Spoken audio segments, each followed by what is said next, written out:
అవిధేయో భృత్యజనః శఠాని మిత్రాణి నిర్ణయ స్వామి వినయరహితా చ భార్య మస్తకశూలాని చత్వారి. చెప్పిన మాట వినని పోష్యవర్గము, వెనకాల గోతులు తవ్వే మిత్రులు, దయలేని స్వామి అంటే పై అధికారి, వినయం లేని భార్య, ఈ 4 తలనొప్పులు. సుహృద్భిః ఆప్తైః సకృత్ విచారితం స్వయం చ బుద్ధ్యా ప్రవిచారిత్రయం కరోతి కార్యం ఖలు యః స బుద్ధిమాన్ తయేవ లక్ష్మ్యా యశసాం చ భాజనం. అన్వయం. యః సుహృద్భిః ఆప్తైః అసకృత్ విచారితం స్వయం బుద్ధ్యా ప్రవిచారితాశ్రయం చ కార్యం కరోతి సహ ఖలు బుద్ధిమాన్ సయేవ లక్ష్మ్యాః యశసాం చ భాజనం. కస్యచిత్ కార్యస్య ఆరంభే మిత్రైః సహ ఆలోచ్య హితైషిభిః మంత్రణం కృత్వా కార్యసమారంభः కరణీయः. అపి చ సర్వేషాం అభిప్రాయాన్ శ్రుత్వా స్వబుద్ధ్యా విమృశ్య అగ్రే గంతవ్యం. ఏవం యః కార్యం ఆరభతే సహ సంపదం అపి ప్రాప్నోతి యశసః పాత్రం అపి భవతి ఇత్యత్ర నాస్తి సంశయః. అస్తు మహోదయ. సంస్కృత భాషలో భాషా భాగాలు 4 విధాలుగా మనం చూసాము. నామాఖ్యాత, ఉపసర్గ, నిపాతాః. ఈ 4 భేదాలు ఉంటాయి. 4 భాగాలుగా ఉంటుంది సంస్కృత భాషలో శబ్దాలు అని చెప్పుకున్నాం మనం. వాటిని ఏమిటి అనేది ఒక పరిచయం మాత్రం చేసుకుని వదిలిపెట్టాము. నామాల గురించి తెలుసుకున్నాము, ఆఖ్యాతల గురించి తెలుసుకున్నాము. ఆఖ్యాతల గురించి తెలుసుకున్న దాంట్లో ముఖ్యమైన విషయం ఏమిటంటే భావప్రధానం ఆఖ్యాతం అని తెలుసుకున్నాము. అలాగే సత్వప్రధానం నామం అని మనం తెలుసుకున్నాం. ఇది తెలుసుకున్న తర్వాత ఉపసర్గ అంటే ఏమిటి, నిపాత్ అంటే ఏమిటి కూడా చెప్పుకున్నాము. వాటి ప్రయోగాలు ఎలా ఉంటాయి అనేది మనం తర్వాత ముందు పాఠంలో చూస్తాం. ప్రస్తుతం మనం చూద్దాం అనుకుంటున్న విషయం ఏంటంటే ఇంద్రియ నిత్యం వచనం ఔదుంబరాయణ. అంటే ఔదుంబరాయణుడు అనే నైరుక్తుడు వచనం అంటే మనం పలికేటటువంటి శబ్దం ఇంద్రియం మీద ఉన్నంతసేపే అది నిత్యము. అంటే శబ్దం సాధారణంగా అనిత్యము. అంటే మనం పలుకుతున్నంతసేపే ఆ వాగింద్రియంతో మనం ఉచ్చారణ చేస్తాం కనుక ఆ వాగింద్రియంతో పలికినంతసేపే మనకి శబ్దం వినపడుతుంది. అంటే శబ్దం జీవించి ఉంటుంది. అది పలకడం అయిపోగానే ఆ శబ్దం నశించిపోతుంది. మళ్ళీ మరొక శబ్దం వస్తుంది. ఏదైనా ఒక సీక్వెన్షియల్ గా మనం ఒక శబ్దాలు చేస్తున్నప్పుడు అంటే మాటలు మాట్లాడుతున్నప్పుడు ఇలాగే జరుగుతుంది. ఉదాహరణ కూడా నిన్న చెప్పుకున్నాం. రామః అనే శబ్దంలో రా అన్నప్పుడు రా వినిపిస్తుంది. మా అన్నప్పుడు ఆ రా అనే శబ్దం నశించిపోతుంది. మా అనేది వినిపిస్తుంది. అంటే మనం పలికే పదాల్లో ఏవి కూడా శబ్దాలు సైమల్టేనియస్ గా ఉండేవి ఉండవు. ఒకటి గతించిపోతుంటే ఇంకొకటి వస్తూ ఉంటుంది. అంటే మనం కలిపి అర్థం చేసుకుంటున్న శబ్దాలు రా అని ఒక శబ్దం పలికి అది గతించిపోయాక మా అనే ఒక శబ్దం కలిపి ఈ 2 కలిపి రామ అనే ఒక శబ్దాన్ని మనం అర్థం చేసుకుంటున్నాము. ఎప్పుడు రా గతించిపోయాక మాని తీసుకుని. అంతేగాని 2 కలిసి ఉండగా కాదు. 2 కలిసి ఉండే అవకాశం లేదు. ఎందుకంటే ప్రతి శబ్దము కూడా మన వాగింద్రియం మాది నుంచి అట్ ఏ టైం ఒకటే రాగలదు. ఒకటి కంటే ఎక్కువ శబ్దాలు రాలేవు. అందుకని ఇక్కడ ఔదుంబరాయుడు అనే నైరుక్తుడు ఏం చెప్తున్నారంటే ఆయన ఈ విధంగా నశించిపోయిన శబ్దానికి తర్వాత ఇప్పుడు ప్రస్తుతం ఉన్న శబ్దానికి రాబోయే శబ్దం ఎటు తిరిగి లేదు. ఉన్న శబ్దానికి ఇట్లా వేరు కాలాల్లో ఉన్న శబ్దాలకి పరిసంఖ్యానము కుదరదు. అంటే వీటిని మ్యాచ్ చేయలేము మనం. వీటిని కలిపి ఒక అర్థం తీసుకోవడానికి వీల్లేదు. పోయినది ఉన్నదాంతో ఎలాగ మనం ఒక పక్కన పెట్టగలుగుతామండి? నశించిపోయింది ఉన్నది. ఇటువంటివన్నీ కలిపి మనం ఒక పదాన్ని మనం చేయలేం కదా. అని ఈయన ఉద్దేశం. అందుకని శబ్దం అనేది వచ్చిన వెంటనే మరొకటి వచ్చేప్పటికి నశించిపోతుంది కనుక శబ్దం అనిత్యము అని ఈయన ఔదుంబరాయుడు చెప్పారు. అనిత్యం అయినప్పుడు వీటిని ఇతర ఉపదేశము అంటాం. అంటే ఇక్కడ మామూలుగా మనం చెప్పుకునే ఒక శాస్త్ర విషయం ఏమిటంటే, గతించిపోయిన దానికి ప్రస్తుతం ఉన్నదానికి ఈ రెండింటికి ఇతరేతరోపదేశం ఉండదు అని చెప్తారు. ఇతరేతరోపదేశం అంటే ఒకదాని గురించి మరొకటి గుణ విధానంగా గాని మరొక విధానంగా గాని చెప్పలేదు. గతించిపోయింది, ఉన్నది. ఈ రెండిటికి పరిసంఖ్యానము కుదరదు. ఇతరేతరోపదేశం అంటే ఒకదాని గురించి ఒకటి మాట్లాడేటటువంటి అర్హత కూడా వీటికి ఉండదు, అవకాశం కూడా ఉండదు. అందుకని వేరు వేరు శబ్దాల్ని కలిపి ఇది ఒక పదమైంది. పదము అనే శబ్దం వాడదాం. కొన్ని శబ్దాలు కలిసి ఒక పదమైంది, కొన్ని పదాలు కలిసి వాక్యమైంది. ఇటువంటి పదాల్లో మళ్ళీ 4 నామాఖ్యాత, ఉపసర్గ, నిపాతలు అని చెప్పారు. ఇవన్నీ ఎలా కుదురుతాయి అసలు? పరిసంఖ్యానము, ఇతరోపదేశము అని గతించిపోయిన శబ్దాన్ని, ప్రస్తుతం ఉన్న శబ్దాన్ని కలిపి ఇవన్నీ చెప్పటం అనేది అనుపపన్నమవుతుంది. అలా చెప్పటానికి మనకు అవకాశం లేదు. అలా చెప్పకూడదు కనుక అసలు ఈ పదాలు అనేవి లేవు. మీరు చెప్పే నామాఖ్యాత, ఉపసర్గ, నిపాతలు అనేవి కూడా ఉండవు అని ఆయన ఒక పూర్వపక్షాన్ని లేవతీశారు. అందుకని మీరు పదాల్లో విభజన చేసి చెప్పినదంతా కూడా ఒప్పుకోవడానికి నేను సిద్ధంగా లేను. రామః నిజమే, ఒక శబ్దం గతించిపోయాక మరొక శబ్దం వస్తుంది. పరిసంఖ్యానం కుదరదు, ఇతరేతర ఉపదేశం ఉండదు. అంటే ఈ రెండింటికి మ్యాచ్ అవ్వదు. ఈ రెండు కలిపితే ఒక అర్థబోధ జరగదు అని దానికి అర్థం. అర్థబోధ జరగదు అని అన్నప్పుడు మరి మనకు అర్థబోధ జరుగుతుందా లేదా? జరుగుతుందిగా. రామః అన్నది అంటే రాముడు అనేది మనకు అర్థమవుతున్నది కదా. ఇలా అర్థమవుతున్నది ఏ విధంగా అర్థమవుతోంది? మరి శబ్దం అనిత్యమైతే ఏ విధంగా అర్థమవుతోంది అనేది మళ్ళీ ఆలోచనలోకి వచ్చింది. వచ్చినప్పుడు మళ్ళీ కొందరు నిరుక్తకారులు దాని మీద ఆలోచించేసి ఏం చెప్పారంటే, శబ్దాలు నిత్యాలే కానీ అనిత్యాలు కావు అని చెప్పారు. శబ్దము అని అంటే ఒక వ్యక్తి ఉన్నాడు. ఈ వ్యక్తి ఏదో ఒకటి అంటే మనకెప్పుడు కూడా సంభాషణ అనేది ఇద్దరు వ్యక్తుల మధ్య జరుగుతుంది అనుకోండి. ఒక వ్యక్తి ఏదో ఒక విషయాన్ని ఎదుటివానికి వినిపించాలి, చెప్పాలి అని అనుకున్నాడు, కమ్యూనికేట్ చేయాలి అని అనుకున్నాడు. ఈ అనుకున్నప్పుడు అక్కడ జరుగుతున్న ప్రక్రియ ఏమిటి? ఆ వ్యక్తిలో, అతని బుద్ధిలో అతను ఏం చెప్దాం అనుకుంటున్నాడు అన్నది ఒక రూపం ఏర్పడుతుంది. అంటే ఉదాహరణకి రాముడు ఆడుకుంటున్నాడు అని చెప్పాలి అని అనుకున్నాడు అనుకోండి. ఇది ముందు మన బుద్ధిలో మెరుస్తుంది. అది మనకేమిటి, ఎలా మెరుస్తుంది? రాముడు అంటే ఏమిటి? శబ్దం తెలుసు మనకి. రాముడు అనే ఒక పిల్లవాడు ఆడుకుంటున్నాడు అని అంటే ఏమిటి? వాడు ఆ క్రియ చేస్తున్నాడు. ఆడుకోవడం అంటే ఏమిటో మనకు తెలుసును. ఇవి మనకన్నీ ఎలా తెలుసును అని అంటే ఇవన్నీ మన బుద్ధిలో ఆల్రెడీ నిక్షిప్తం అయ్యి ఉన్నాయి. మనం చాలా సార్లు చెప్పుకుంటాం మనం. ఒక చిన్న పిల్లవాడు అంతవరకు ఎప్పుడూ ఒక కుక్కని చూడని పిల్లవాడు ఉన్నాడు. వాడు కుక్కని చూస్తే ఏం తెలుస్తుంది? కుక్క అని తెలియదు. ఒరేయ్ దీన్ని కుక్క అంటారా అబ్బాయి అని మనం చిన్న పిల్లవాడికి చెప్తే, మరొకసారి ఎప్పుడైనా కుక్కని చూస్తే ఓహో ఇది కుక్క అని గుర్తుపడతాడు. అంటే అర్థం ఏమిటి? వాడి బుద్ధిలో మనం ముందు చెప్పినది ఇది కుక్క అనేటటువంటిది రిజిస్టర్ అయిపోయి ఉందది. మరొక కుక్క కనిపించినప్పుడు వెంటనే అందులో ఆ జ్ఞానం మెరుస్తుంది. మెరిసి ఓహో ఇది కుక్క కదా అనే జ్ఞానం వాడు ఐడెంటిఫై చేయగలుగుతాడు. అలాగే ఇక్కడ కూడా మనం సంభాషణలో భావాన్ని ఎదుటి వ్యక్తికి తెలియజేయాలి అని అనుకున్నప్పుడు ఏం చెప్పాలనుకున్నామో మన బుద్ధిలో అది నిక్షిప్తమై ఉంటుంది. ఆ బుద్ధిలో అది ఉంటుంది. మనం చెప్పాలి అని అనుకున్నప్పుడు చెప్పదలుచుకున్నవాడికి అది చెప్పదలుచుకున్నది ఏదో అక్కడ ప్రకాశమానం అవుతుంది. ప్రకాశమానం అయిన తర్వాత ఏమవుతుంది? కమ్యూనికేట్ చేయాలి. కమ్యూనికేట్ చేయడానికి సాధనం ఏంటి? వాగింద్రియం. ఈ వాగింద్రియం ద్వారా ఆయన దాన్ని ఎదురువాడికి కమ్యూనికేట్ చేయడానికి ఒక శబ్దాన్ని చేస్తాడు.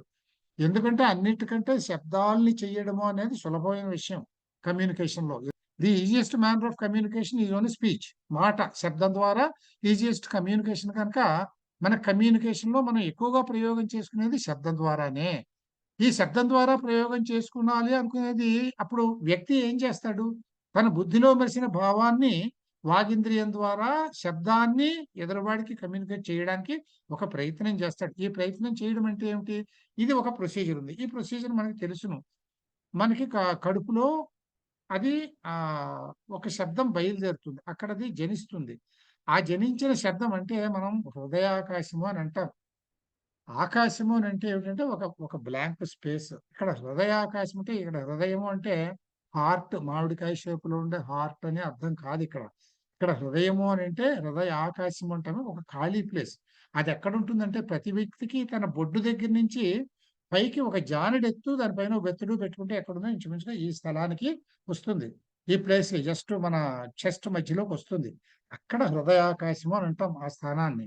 ఆ హృదయాకాశంలోనే ఈశ్వరుడు కొలువై ఉంటాడు అని చెప్తారంటే మనలో జరిగేటటువంటి ప్రాణము అనేటటువంటి శక్తి అనేది అక్కడే కేంద్రీకృతమై ఉంటుంది హృదయాకాశంలో. అంచేత మన దగ్గర ఏవి జరుగుతున్నా గానీ అక్కడి నుంచే ఆరిజినేట్ అవుతాయి. అక్కడే ఇప్పుడు ఈ వ్యక్తి తను కమ్యూనికేట్ చేయాలి అనుకున్న భావం అక్కడ జనించి ఇక్కడ ప్రయత్నాలు జరుగుతాయి. మనకి ఒక ధ్వని రావడానికి, శబ్దం రావడానికి ప్రయత్నాలు, ఉచ్చారణ ప్రయత్నాలు, మనకి బాహ్య ప్రయత్నం, ఆంతర ప్రయత్నం, ఆభ్యంతర ప్రయత్నం ఇవి మనకు తెలుసును. ఈ ప్రయత్నాల ద్వారా ఆ భావాన్ని చెప్పదలుచుకున్న వ్యక్తి వ్యక్తీకరణ చేస్తాడు వాగింద్రియం ద్వారా, శబ్దాన్ని చేయడం ద్వారా. ఆయన ఆ పని ఎప్పుడైతే చేశాడో ఆ శబ్దం బయటకు వస్తుంది. ఆయన వాగింద్రియం నుంచి బయటకు వస్తుంది. బయటకు వచ్చేది ఏమైందండి అది? అది ఒక శబ్ద వ్యక్తి అని అంటాం దాన్ని. అంటే that is the image, that is an imagery of the original idea he has in his mind. అతని బుద్ధిలో ఏ భావాన్నైతే నిక్షిప్తమై ఉండి దానిని ఆయన ఎదుటి వాళ్ళకి తెలియజేయాలనుకున్నాడో ఆ భావం బయటకు వచ్చేటిది కేవలం ఆ లోపల ఉన్న భావం యొక్క ఇమేజ్. అది ఒక ప్రతిబింబం లాంటిది. ప్రతిబింబం ఎప్పుడు కూడా ఎటువంటిదండి? అనిత్యమైనదే. అద్దం ఉంది. ఇప్పుడు నేను ఇక్కడ ఉన్నాను అన్నది సత్యం, లౌకిక సత్యం, సత్యం. నా ముందు ఒక అద్దం పెట్టాను. అద్దంలో నేను కనిపిస్తాను. అదేమిటది? ఆ అద్దం తీస్తే పోతుంది. అద్దం ఉన్నంతసేపే ఉంటుంది అది. అది ఏమిటి? దీని ప్రతిబింబం అది. అది అనిత్యం. కానీ ఇది నిత్యం. ఈ నిత్యం, అనిత్యం అనేవి మీరు ఎక్కువ లోతుగా ఆలోచించకండి. ఇవి లౌకికంగా మాట్లాడే మాటలు. నేను ఉన్నాను, నేను అద్దంలో చూసుకున్నాను, నా మొహం కనపడింది. అద్దం తీసేసాను, మొహం పోయింది. అంచేత మొహం లేకుండా పోయిందా? మొహం ఉంది. మొహం ఇక్కడే ఉంది. ప్రతిబింబం పోయింది. ఈ ప్రతిబింబం ఏమిటి? ఇది ఇప్పుడు నాకు సత్యంగా ఉన్నటువంటి నా ముఖం అక్కడ అద్దంలో ప్రతిఫలించింది. అది ప్రతిబింబం. అలాగే ఇక్కడ వక్త యొక్క బుద్ధిలో ఉన్నటువంటి భావము ప్రయత్నం ద్వారా, వాగింద్రియం ద్వారా శబ్దం కింద మారి ముందుకొచ్చింది. ఈ శబ్దము అనేది ఆయన బుద్ధిలో ఉన్నటువంటి భావానికి ఒక ప్రతిబింబం వంటిది. ప్రతిబింబం అనేది ఎప్పుడూ కూడా అనిత్యమైనదే. అంచేత ఆయన ఆ అద్దాన్ని తీసేయగానే, అంటే దాన్ని పలకడం మానేయగానే ఆ ప్రతిబింబం వెళ్ళిపోయింది. అందుకని దీన్ని శబ్ద వ్యక్తి అన్నారు. అంటే మూల శబ్దం యొక్క ప్రతిబింబము. అయితే ఇక్కడ వినేవాడిలో జరిగే ప్రక్రియ ఏమిటి? ఇతను ఎప్పుడైతే ఒక శబ్దాన్ని ఉచ్చరించాడో ఎదురువాడికి ఈ శ్రోత్రం అనేటటువంటి ఒక టూల్ ఒకటి ఉన్నది కదా, కరణం ఒకటి ఉన్నది కదా, ఆ శబ్దం పుట్టిన క్షణంలో ఇందులోకి ప్రవేశిస్తుంది. ప్రవేశించి ఇది కూడా జ్ఞాన ప్రదేశమే కదా, శ్రవణం కూడా ఒక జ్ఞానమే కదా. ఆ జ్ఞానంలో ఏమవుతుంది? ఇది ఈ విన్నటువంటి శబ్దం అక్కడ వ్యాప్తి చెందిపోతుంది, బుద్ధిలోకి పెడుతుంది. ఏదైనా కానీ మనకి ఏ జ్ఞానాన్నైనా గ్రహించిందల్లా మనస్సు తీసుకుని బుద్ధికి పంపిస్తుంది నిర్ధారణ చేయడానికి. మనస్సు నిర్ధారణ చేసుకోలేదు, నిర్ధారణకు బుద్ధిని పంపిస్తుంది. అంటే మనం ఏ జ్ఞానాన్ని గ్రహించినా అది అల్టిమేట్ గా బుద్ధికే వెడుతుంది. అది బుద్ధికి వెళ్ళగానే ఈ జ్ఞానాలకి ఒక వ్యాప్తిమత్వాత్తు ధర్మం ఒకటి ఉంటుంది. అంటే వ్యాప్తిమత్తు ధర్మము అని అంటే వ్యాపించుకోవటం, వెంటనే బుద్ధి నిండా అలుముకుపోతుంది. దీన్ని మరొక విధంగా కూడా చెప్పచ్చు. మనకి ఏ జ్ఞానం అయితే వచ్చిందో ఆ జ్ఞానాన్ని అంతా బుద్ధి ఆక్రమించేస్తుంది. అంటే బుద్ధి జ్ఞానం ఏకరూపం అయిపోతాయి అన్నమాట. ఆ రకంగా ఇదంతా అక్కడ వ్యాపించిపోయిన తర్వాత అక్కడ బుద్ధిలో రిజిస్టర్ అయిపోతుంది, అక్కడ నిత్యం అయిపోతుంది. అంచేత ఈ శబ్ద వ్యక్తి, ఈ కమ్యూనికేట్ చేస్తున్న వ్యక్తి శబ్ద వ్యక్తిని విడిచిపెట్టగానే ఆ శబ్ద వ్యక్తి శ్రోత్రం ద్వారా శ్రోత యొక్క బుద్ధిలోకి ప్రవేశించి అక్కడ బుద్ధి నిండా వ్యాప్తి చెందిపోయి అక్కడ నిత్యం అయిపోతుంది. తర్వాత ఈయన ఉచ్చరిస్తున్న శబ్ద వ్యక్తి పోయినా కూడా ఈ బుద్ధిలో నిత్యం అయిపోయినటువంటి ఇంప్రెషన్ అట్లాగే ఉండిపోతుంది. అది ఉండిపోయింది కనుకనే ఈ శబ్ద వ్యక్తి నశించిపోయి తర్వాత మరొక శబ్ద వ్యక్తి వచ్చినా కూడా ఈ శబ్ద వ్యక్తి మళ్ళీ వ్యాపించినప్పుడు ఇవి రెండూ కూడా పరిసంఖ్యానం కుదిరి ఈ రెండూ కూడా ఒక అర్థబోధ మనకి చేసి రా మహ అని విడివిడిగా అనిపించిన రెండు శబ్ద వ్యక్తులు అనిత్యాలైనప్పటికీ నిత్యమైన శబ్దం ద్వారా రామ అనే శబ్దానికి అర్థం మనకి అర్థబోధ జరుగుతుంది. అందుకని శబ్దం నిత్యమే. శబ్దం అంటే ఏమిటి? మనకి బుద్ధిలో వ్యాప్తి చెంది ఉన్నదా అని శబ్దము అని అన్నారు. అంతేగాని ధ్వని చేసినప్పుడు, శబ్దం చేసినప్పుడు బయటకు వినపడేటటువంటిది శబ్దం కాదు, అది శబ్దం యొక్క ప్రతిరూపము. దాన్ని శబ్ద వ్యక్తి అని అన్నాం మనం. అందుకనే ఈ నిత్యమైనటువంటి శబ్ద స్వరూపాన్ని మీమాంసకులు స్ఫోట అని అన్నారు. శబ్దానికి స్ఫోటకి తేడా ఏమిటంటే శబ్దం అనేది అనిత్యము, దాన్ని ఇక్కడ శబ్ద వ్యక్తి అని చెప్తున్నాం. అంటే ప్రతిబింబం, శబ్దం యొక్క ప్రతిబింబం, దాని నిత్యమైనటువంటి స్వరూపం మీమాంసకులు స్ఫోట అన్నారు. మనం ఇక్కడ దాన్ని శబ్దము అని అంటున్నాము. ఇది బుద్ధినంతా వ్యాపించినటువంటి శబ్దము, అది నిత్యము. అంచేత శబ్దము నిత్యమే.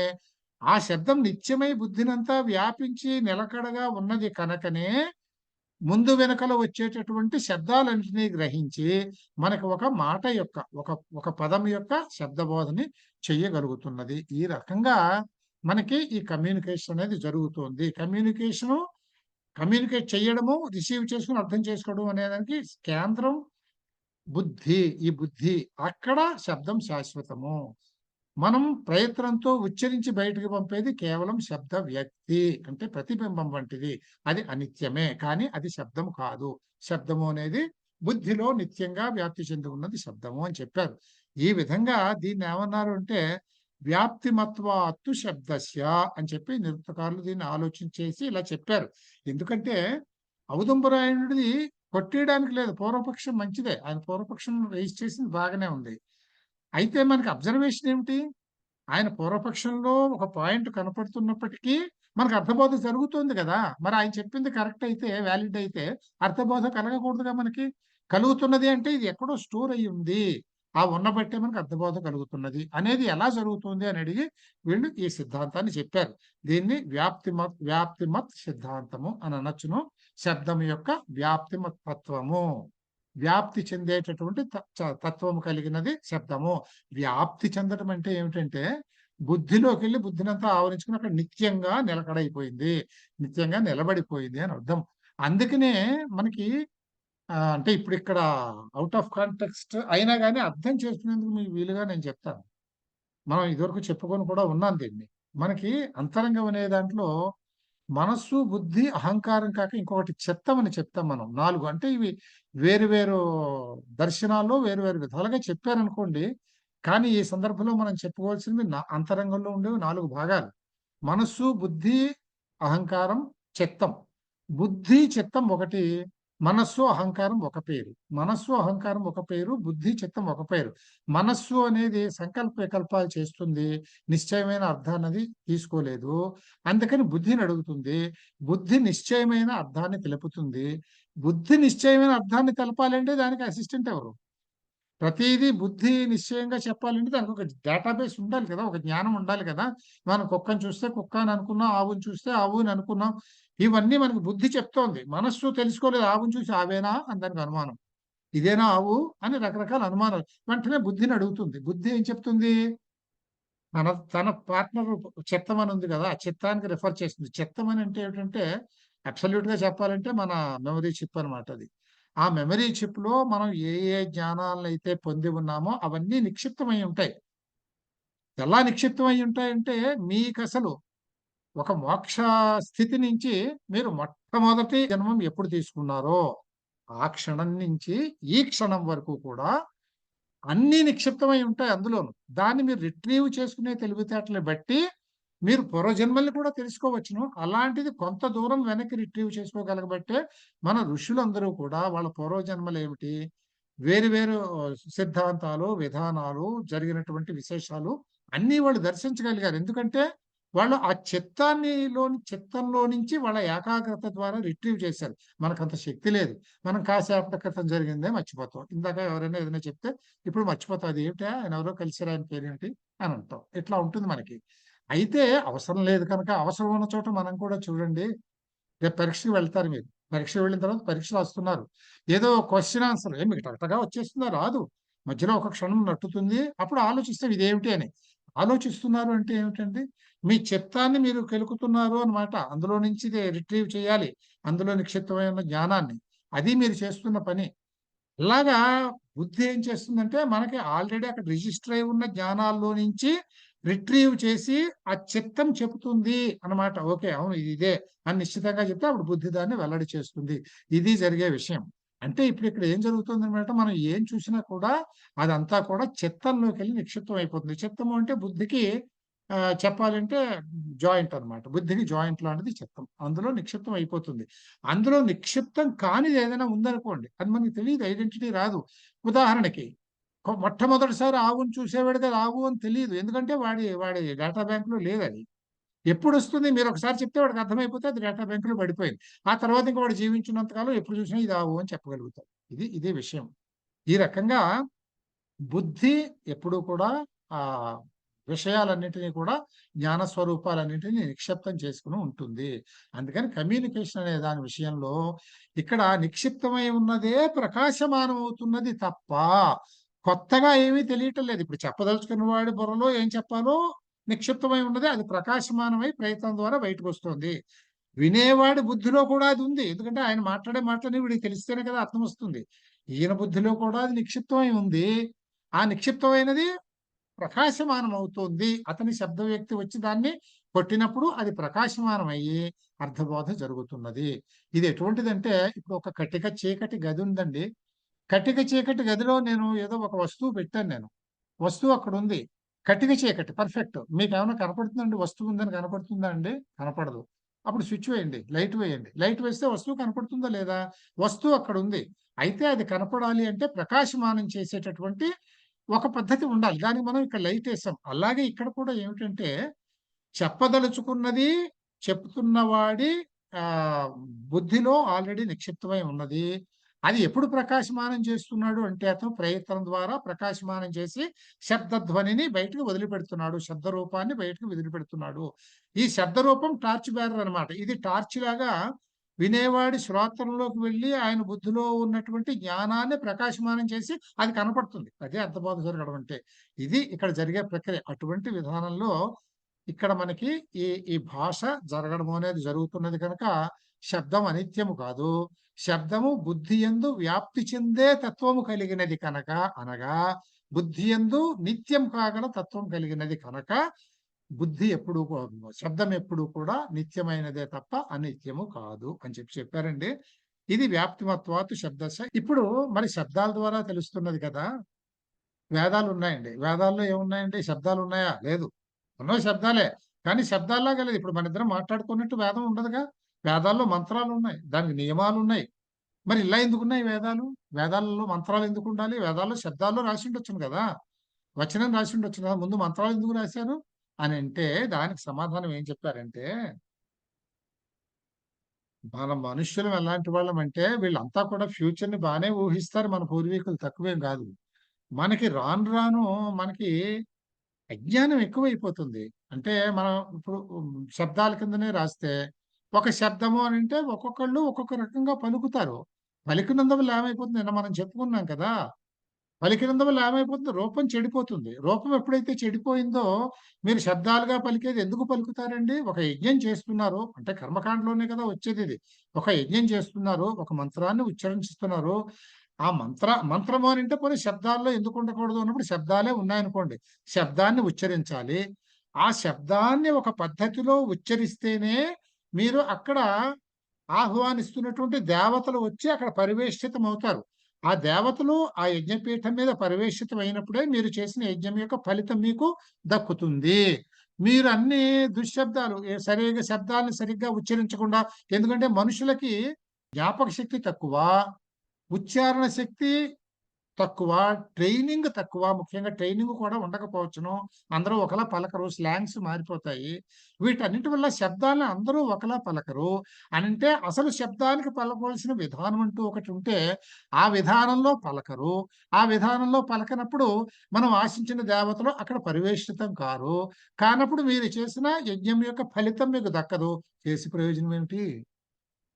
చేత మనం చేసే యజ్ఞాల ప్రయోజనం మనకి దక్కాలి అని అంటే, మనం అనుభవించాలి, ఆ సంతోషాన్ని మనం పొందాలి, ఆ ఫలితాన్ని పొందాలి అనేటట్లయితే మనం ఉచ్చరించాల్సిన విధానంగానే ఉచ్చరించాలి కనుక వాటి మంత్రాలు అని. అందుకనే మంత్రము అంటే మననాత్ త్రాయతే, మననం చెయ్యాలి. ఇక్కడ అంటే ట్రైనింగ్ ఒకటి ఇస్తున్నారు. మంత్రాన్ని అందరికీ రాదు.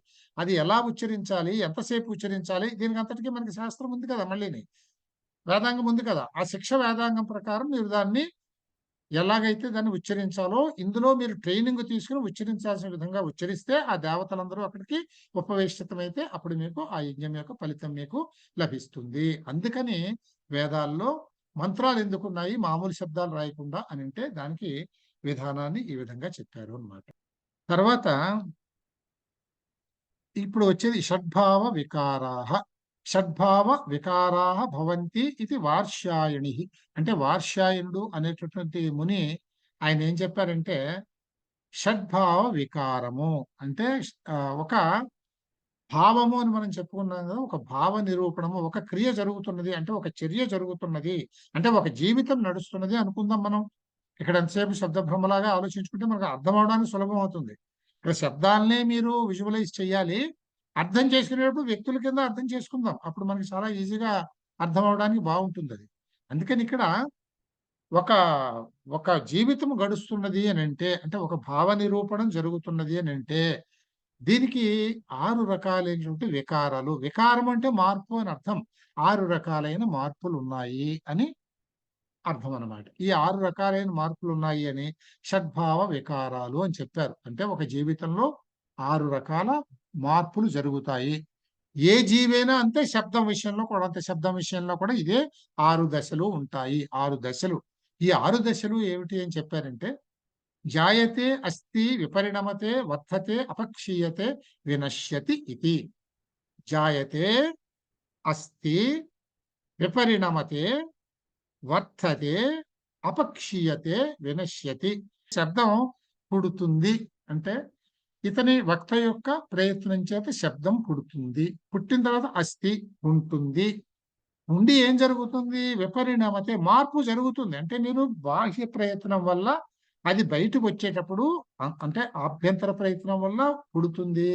పుట్టిన తర్వాత బాహ్య ప్రయత్నం వల్ల అది మార్పు చెంది రావాల్సిన విధానంగా అది పూర్తిగా తయారయ్యి బయటికి వస్తుంది. బయటికి వచ్చిన తర్వాత మీరు మళ్ళీ దాని మీద ప్రయత్నం మానేసి మరొక శబ్దాన్ని ఉచ్చరించే ప్రయత్నం మొదలుపెట్టినప్పుడు ఇది తగ్గిపోవడం ప్రారంభం అవుతుంది. అపక్షీయతే. తర్వాత ఇంకొక శబ్దాన్ని ఉచ్చరించే వేళకి ఇక్కడ దీనికి వాగింద్రియం మీద దీనికి స్థానం లేదు కనుక వినశ్యతి, ఇది మాయమైపోతుంది. ఇది జాయతే అస్తే విపరిణమతే వర్ధతే అపక్షీయతే వినశ్యతి ఇది షడ్భావ వికారాహ వార్ష్యాయణి అని ముని గారు ఇది చెప్పారు. ఇప్పుడు పుట్టుచున్నది అని అన్నామండి. ఈ పుట్టుచున్నది అనే స్టేజ్లో ఉన్నది అన్నమాట మనం చెప్పలేమండి. పుట్టిన క్షణంలో పుట్టింది, మరు క్షణంలో ఉంటుందో లేదో మనం చెప్పలేం కదా. అంచేత ఈ జాయతే అన్న దశలో అది ఉంటుందా లేదా అనే ఆ భావం అందులో కలిగి ఉండలేదు. అలాగే అస్థి ఉన్నది అన్నప్పుడు అది ఎంతసేపు ఉంటుందో, మార్పు చెందుతుందో పోతుందో తెలియదు కదా. అందుకని ఈ ప్రతి స్టేజ్లోనూ కూడా ఇదే ఆర్గ్యుమెంట్ తోటి ఆ స్టేజి ఏమిటో అంతవరకే అది అక్కడ మనకి తెలుపుతుంది. తర్వాత దశ గురించి ఏమాత్రము కూడా ఇది తెలపదు.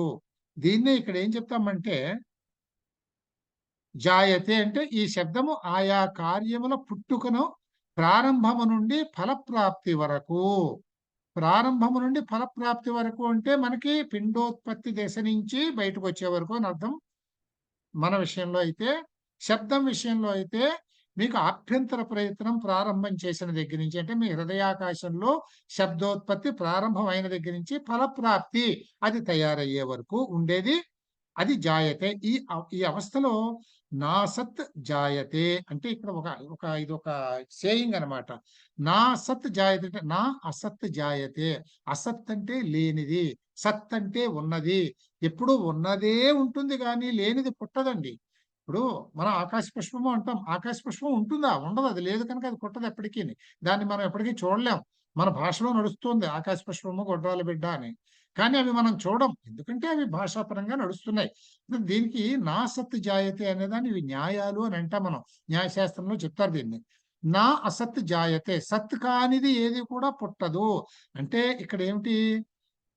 ఇక్కడ జాయతే అన్నప్పుడు ఏదైతే జన్మించిందో అది సద్రూపమే అంటే అది విద్యమానమే, అది ఉన్నదే, అది కనపడేదే, లేనిదేది సృష్టింపబడలేదు. దీన్నే మనం ఏం చెప్పాం? బుద్ధిలో అది నిక్షిప్తమై ఉన్నదే, అదే ఇప్పుడు పుడుతున్నది అంతే. అంటే అది ప్రకాశమానం అవుతున్నది, అంతేగాని లేనిదేది సృజించబడటం లేదు అని చెప్తుంది అంతే. ఇంతవరకు ఇక్కడ చెప్తుంది. అయితే దాని తర్వాత భావం అంటే అస్థి అనేటటువంటి స్టేజ్ ని గురించి ఇది ఏమీ చెప్పలేదు. ఎందుకంటే అస్థి అనేది మరుక్షణానికి సంబంధించింది. మరుక్షణంలో ఏం జరుగుతుంది అనేది ముందరి క్షణానికి ఎప్పటికీ తెలియనిది కనుక తర్వాత భావన అస్తిత్వాన్ని చెప్పదు. ఎందుకంటే ఆ అవస్థలో అస్తిత్వం అనిశ్చితము. వచ్చే క్షణంలో అది ఉంటుందో లేదో మనకి తెలియదు. ఇక్కడ జాయతే అయినటువంటి విషయం మరుక్షణంలో అస్థి అవుతుందో అవదో మనకి తెలియదు. అవుతే అస్థి అని అంటాం, లేకపోతే లేదు అని. అందుకని అలాగని ఉండకుండా పోదని కూడా చెప్పలేదు. ఫ్యూచర్ లో ఉంటుంది అని ఎలాగైతే చెప్పలేదో పోతుందని కూడా చెప్పలేదు. ఈ దశలో ఆ దశ వరకే. కానీ ఆ దశలో కూడా అది కొత్తగా పుట్టుకొచ్చినది కాదు. సత్తు కనుకనే అది వచ్చింది, అది ఉన్నదే వచ్చింది తప్ప అసత్ అయితే కాదు అని ఇక్కడ చెప్పారు. ఇప్పుడు ప్రతిభావ వికారం స్టేజ్ లోను ఇదే లాజిక్ ని మనం చెప్పుకుంటూ పోయి ఆరు దశలు మనం చెప్తాము. జాయతే, అస్తి, విపరిణమతే, వర్తతే, అపక్షీయతే, వినశ్యతి అని ఈ 6 దశలు చెప్తాము.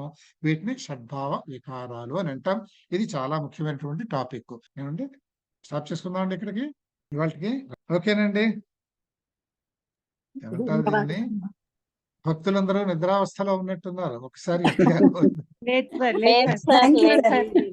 అందరం వింటున్నాం సార్. బాగుందండి క్లాస్, చాలా బాగుంది. Thank you. సరదాగా ఉంటాయండి ఇవి మనం తెలుసుకోవడానికి. రైట్ అండి, థ్యాంక్ యూ. Good night. రేపు మళ్ళీ good night sir. Good night sir. Thank you sir. Good night.